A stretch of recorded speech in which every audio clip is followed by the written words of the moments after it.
So what we're going to do is we're here to expose it, let people tell their story, and let everybody in the public see the horrors of the court system in Suffolk County, New York.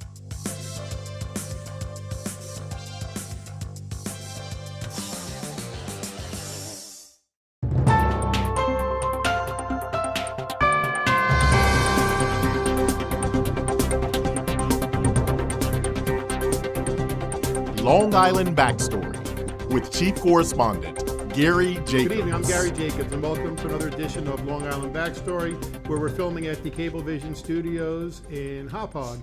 Tonight's going to be broadcast on Facebook Live, so many of you are watching it, and that's because what we're doing is supposed to be a debate tonight, and this is for the supervisor's race in the town of Smithtown.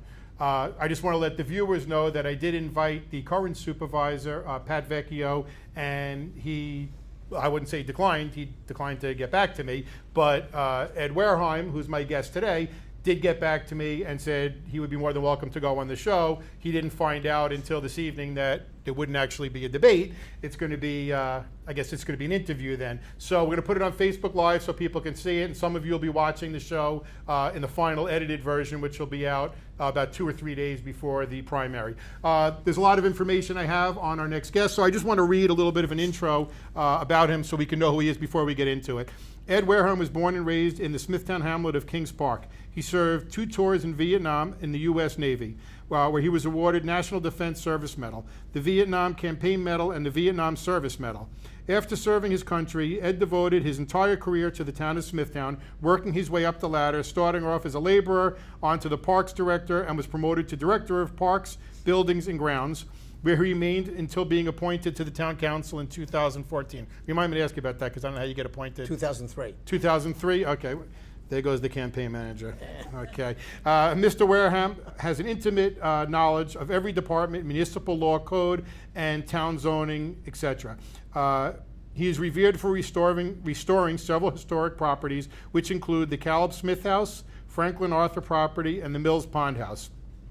Mr. Wehrheim also supervised the reconstruction of the town marina facility, using the marina fees to pay for the improvements. He also helped secure the Smith Haven Mall redevelopment project, which ended up generating approximately $1.1 million in additional tax revenue. He ended his 14-year deadlock on a New York State Armory development, creating a neighborhood park and village green by the town of Smithtown, and transferred to the Armory building, the site of the library district, constructed a new branch. Well, that was a lot, but I tried to read it real fast. That didn't work. So anyway, the point is he has a lot of experience, and now we're going to get to the meat of why you're running. So Ed, welcome to the show, and thank you for taking us up on the opportunity to tell everybody about you, because I think a lot of us in the town of Smithtown, like me, we watch Channel 18, and we get one perspective of it, but of course we don't really know what goes on behind the scenes. And as I say, people, when they hear you live in Smithtown, because I live in Smithtown, they say, wow, you live in a great town. They all know that the supervisor has been in office forever. I found out today it was 40 years in office, but we don't live in a bad town. So I think some people say, why do we need change? So let's start the show with that. We already know about you. Why does Smithtown need a new supervisor? Isn't it generally running well?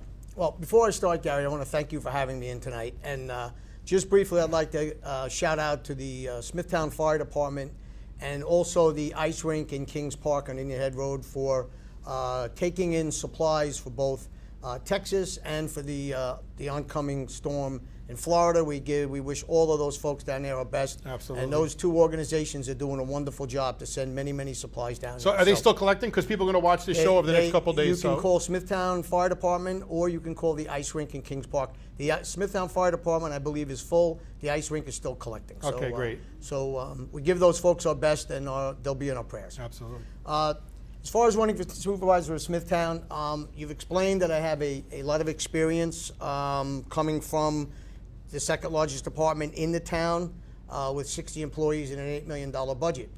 That department took care of every service that Smithtown needs other than reconstruction of roads or the plowing of snow on major highways. That afforded me the ability to learn everything there is to know about every single department in Smithtown. So the reason I'm running is I believe that it's time for a new beginning.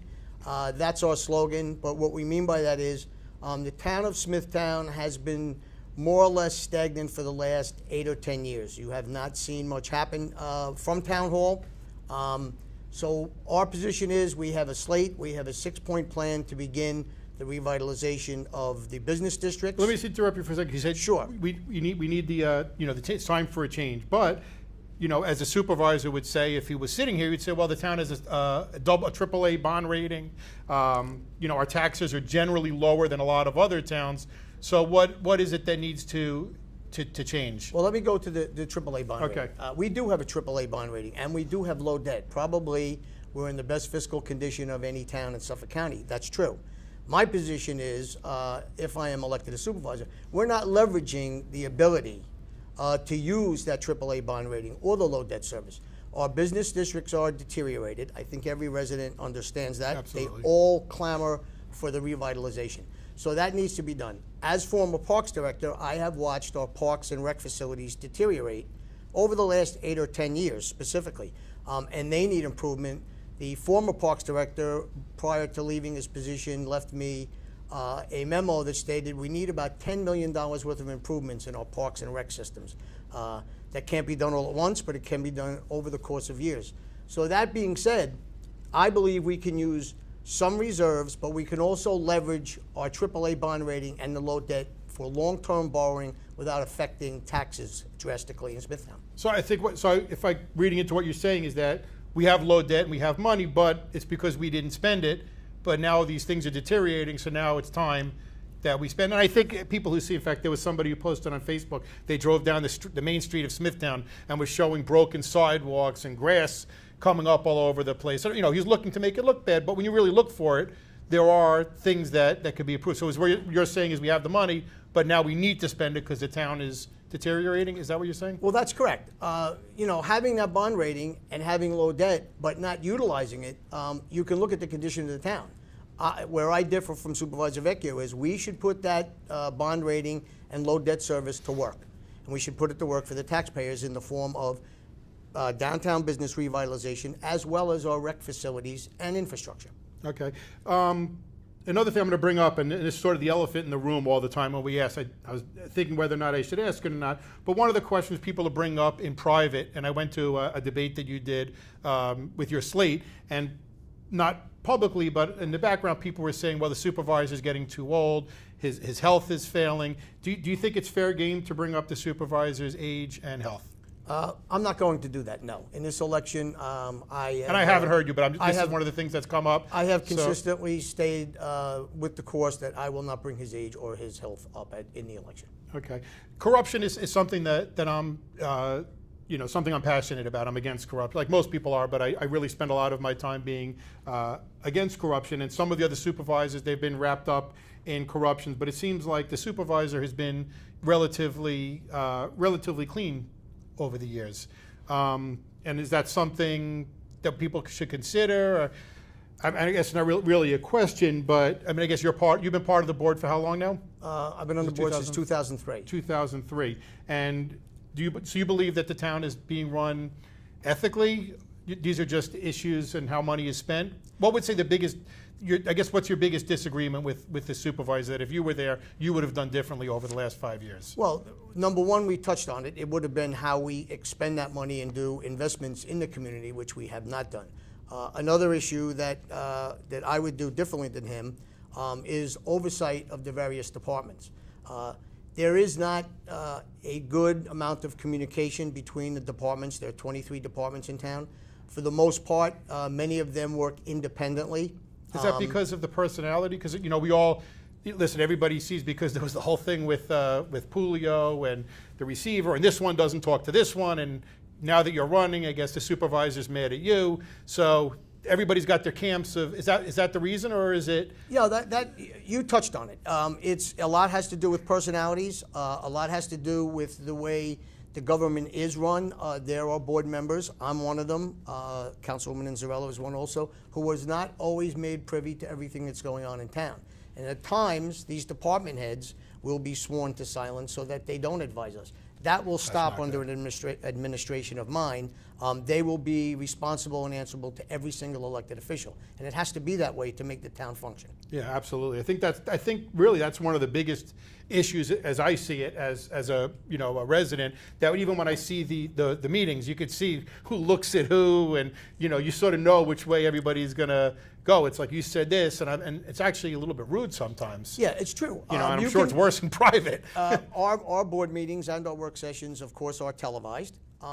And I've had that come from many residents as well that do watch it. Many of them do. You can physically see that we will go upstairs to a work session at times. There's no agenda. No one knows what's going on, and then they just throw something on the table. That happened, in fact, recently with this St. James revitalization project on Lake Avenue. Right. So the people watching, to play devil's advocate, now if you win, there's going to be certainly people on the board who are in the other camp, I guess you should say. So would it just be reversed now, that now you're not talking to those people who are on the supervisor's quote side? However, are we going to still have the same dynamic if you get in? No. If I'm running with two council candidates as well.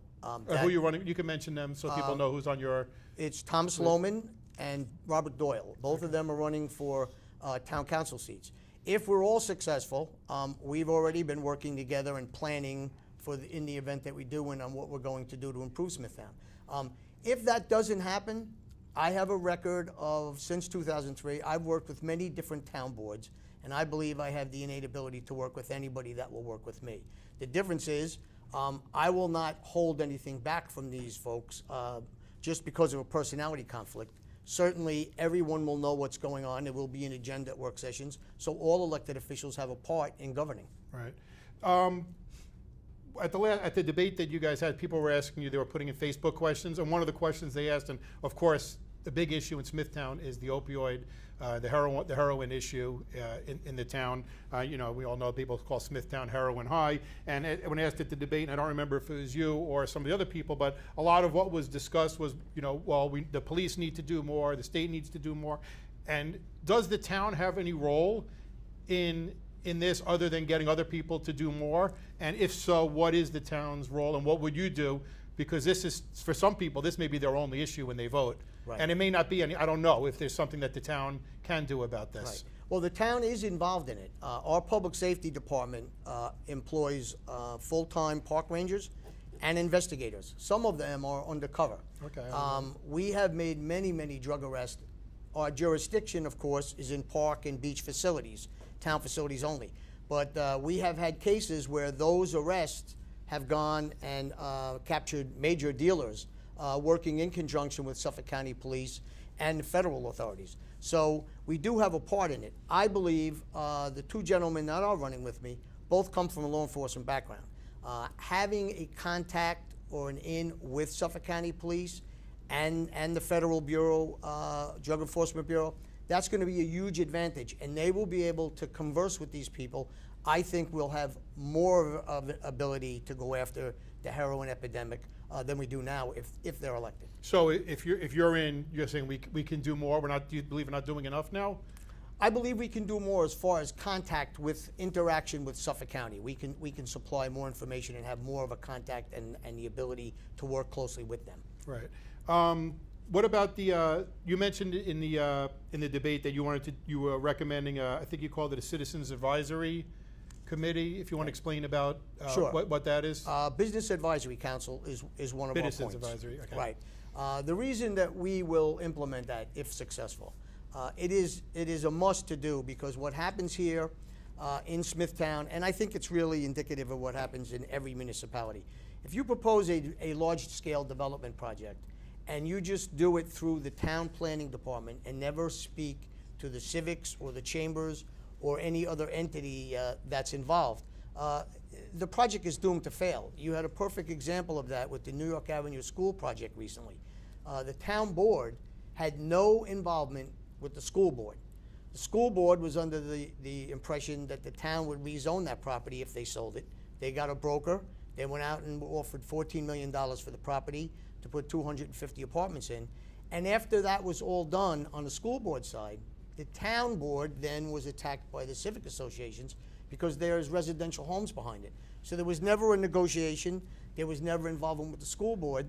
So the project failed, and the result of that is it's a huge loss to the school district in funding.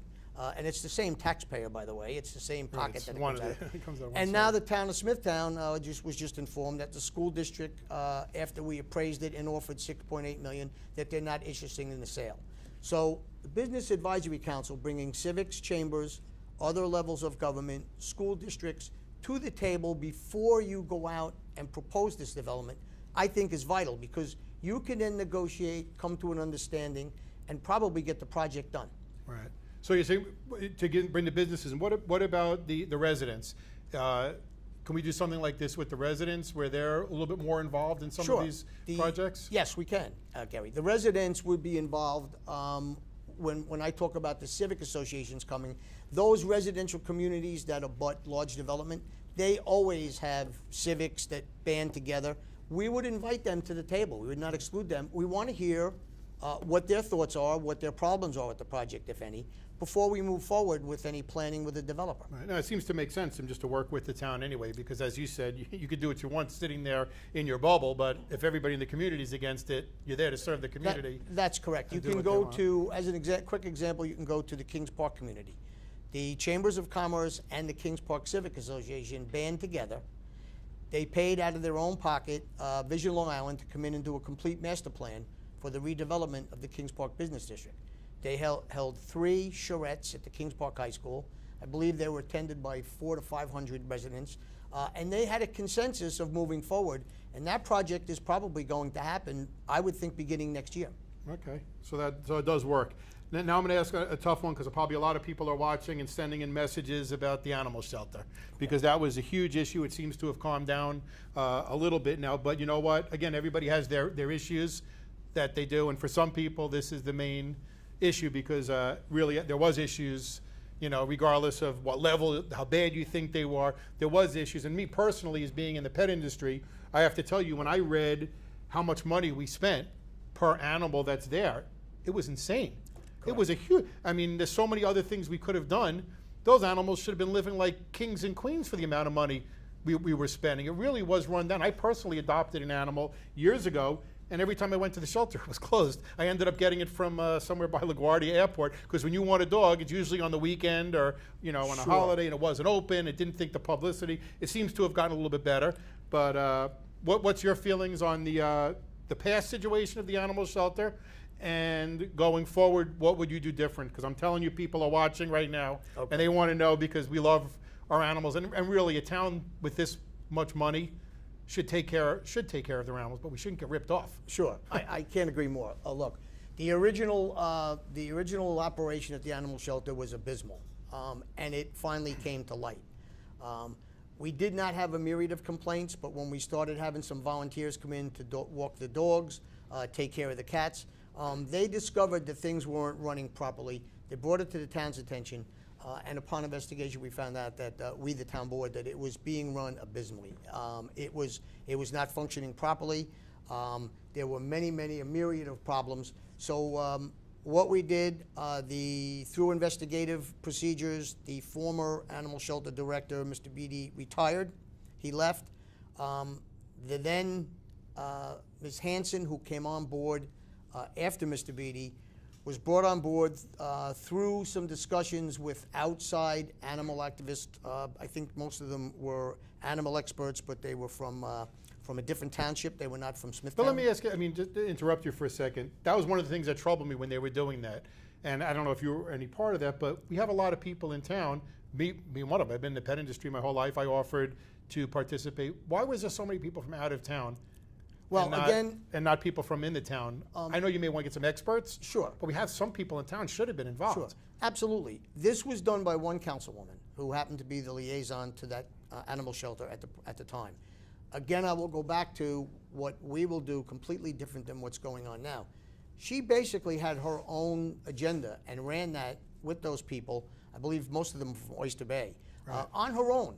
The town board had little to no involvement in it, including the hiring of Ms. Hanson. It was a resolution on an agenda.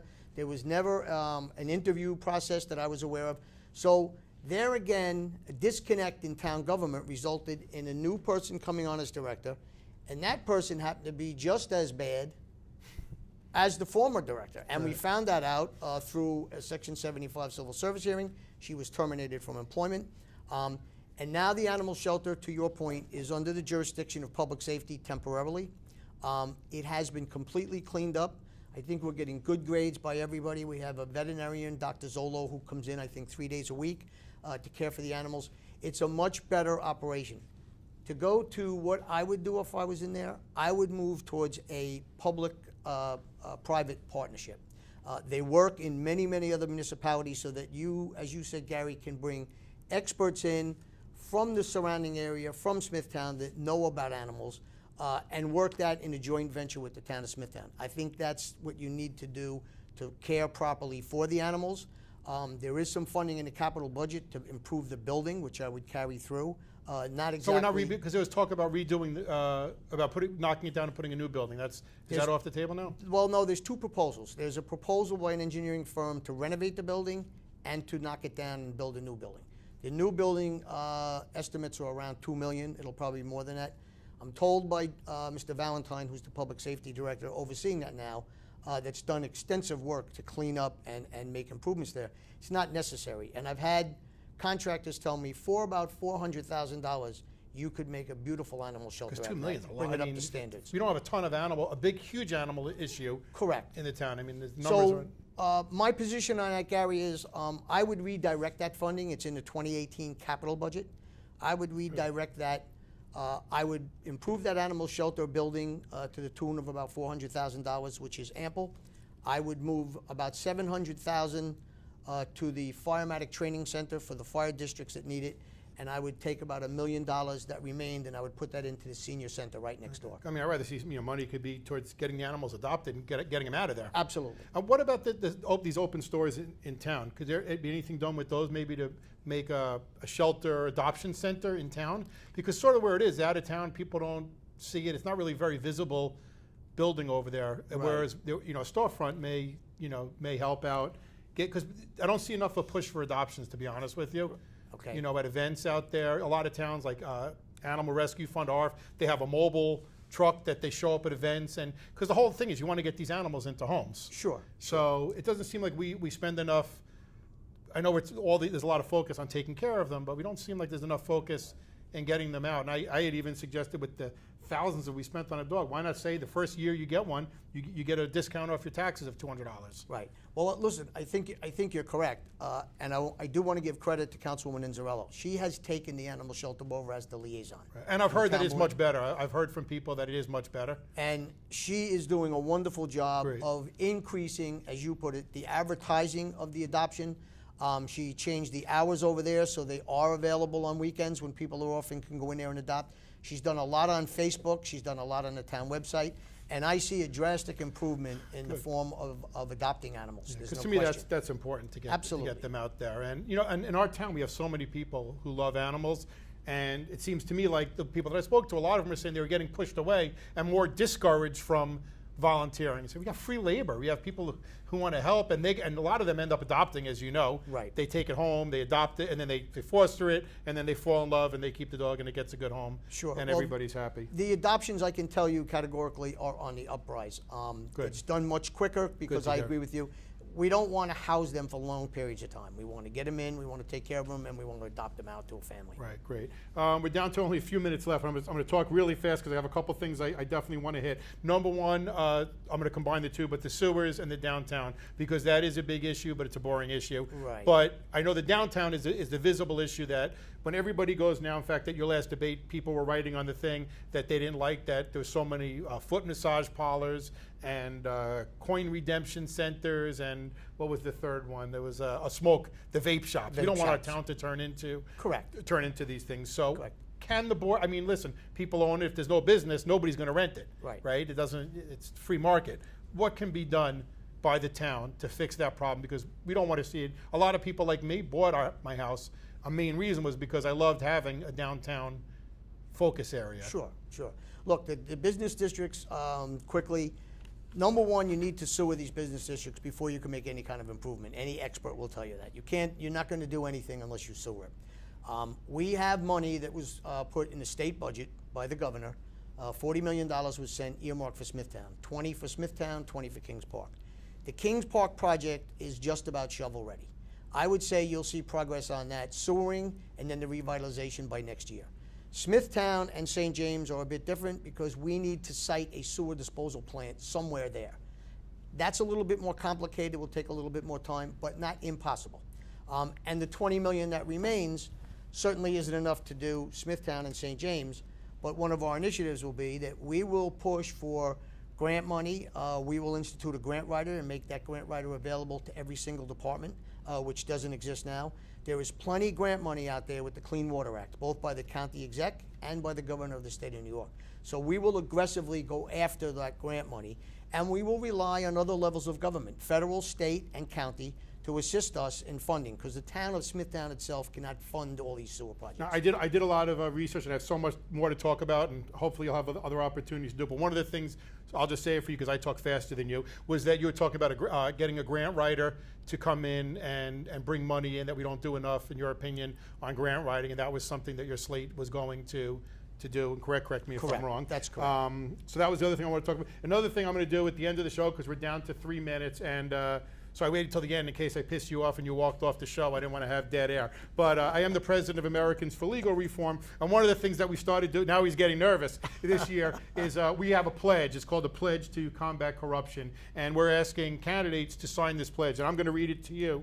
So, and you'll let me know if you agree with signing this, and it'll be on the air. I agree, if elected, to investigate any allegations of corruption in Suffolk County, New York, that are brought to my attention to the best of my ability. Of course, you can only do what you can do within the town. I agree, if elected, that if I'm convicted of a felony as it relates to my position in government, I will immediately resign. That's convicted. Also, I agree, if elected, to vote against the continuance of the red light camera program. I don't think we could do anything about that in the town, but this was more for other candidates. And the other one is about family law, which you have nothing to do with. So really, the first two. Is that something that you would agree with? Absolutely. Okay, then I'm going to ask you to sign that on TV, and you're actually live too, so you can't back out. While Ed signed that, again, I want to thank Ed Wehrheim for coming in. I do appreciate, because really, you know what? You have to learn about the candidates. A lot of people can't get out in these debates, and I appreciate that he came out not knowing what we were going to discuss. We have only met I think maybe two times in public, so he had no idea what he was walking in tonight, and I do give him credit. We have 4 other debates or interviews going on tonight, but most of the candidates that we put out there did not want to take a chance coming on in a non-controlled environment, and I can be out of control sometimes. So again, Gary, I appreciate you coming. I want to thank you very much. And, good luck to you. Anything in parting words? We're down to a minute. Anything you'd like to say in parting words? Well, I just think that we have an excellent slate. I think Smithtown is ready for a new beginning. I hope the voters will, Republican voters in Smithtown will get out Tuesday, September 12th. It's coming up Get to to 12th. the polls. It's very important that you exercise your right to vote. So thank you all very much. I'm Gary Jacobs, and thank you for joining us again at Long Island Backstory. And remember, get out and vote. Elections are decided by people who don't vote. Go out and vote. That's the most important thing. No matter, be a part of it. This is America. That's a fundamental thing. You have information on Mr. Wehrheim, and I guess you can do research on Supervisor Vecchia. We'll see you next week.